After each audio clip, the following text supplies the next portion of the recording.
Hey folks, Joe Eppele here, and I'm back with another segment, Cooking to Kill.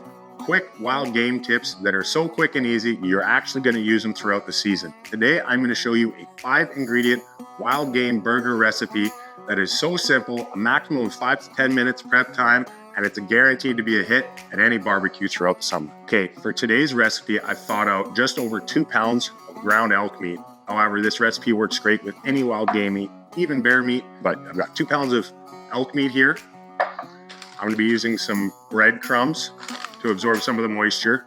I've got 2 eggs. For the recipe, we're actually going to separate the yolks and the whites. Quick and simple, I'll show you how. I've got my favorite rub seasoning. Tonight we're going to be using High Mountain Seasonings garlic pepper rub. And then I've got some fresh chives from the garden. This is the 5th ingredient, but technically it's optional. I do love using something seasonal, be it mushrooms, cheese, onions, garlic, or chives in there just to add a kick. But again, completely unnecessary, but it's fun to mix things up from time to time. Now, let me show you how we put it all together. Step 1 is to separate the yolks from the egg whites. So I'll crack the egg, and then over top of my little bowl here, just go back and forth, passing the yolk from one half of the eggshell to the other. Once the white is separated, you dump the egg yolk in with the burger. Now keep in mind, save the whites because we're going to need that potentially a little bit later.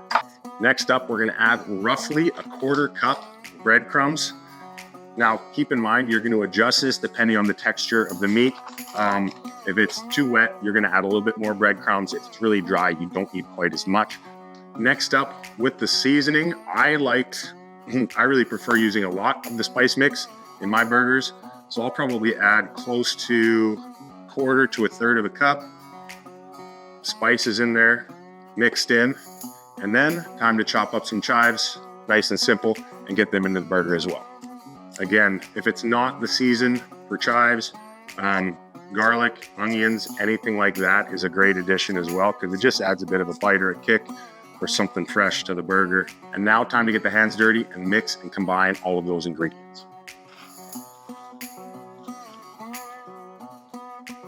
Okay, now right here is why we save the egg whites. As I'm combining the burgers, I'm noticing it's starting to get a little too crumbly for my liking. And I know as I'm cooking it, these burgers might dry out. So what I'll do now is add back in some of those egg whites just to add a little bit more moisture back in there. And this right here is what we're looking for. After I've mixed in those egg whites, you can see I've got a beautiful burger consistency here. It's gonna hold its shape perfectly and cook really nice, and also hold a bit of moisture as well throughout the cooking process. You can form a burger by hand, but personally I recommend investing in a burger press. What that's going to do is ensure you have the same thickness around your burger, so your cooking times are going to be consistent, especially if you're cooking with something as tricky as bear meat, where it's really important to make sure you're 165 all the way through.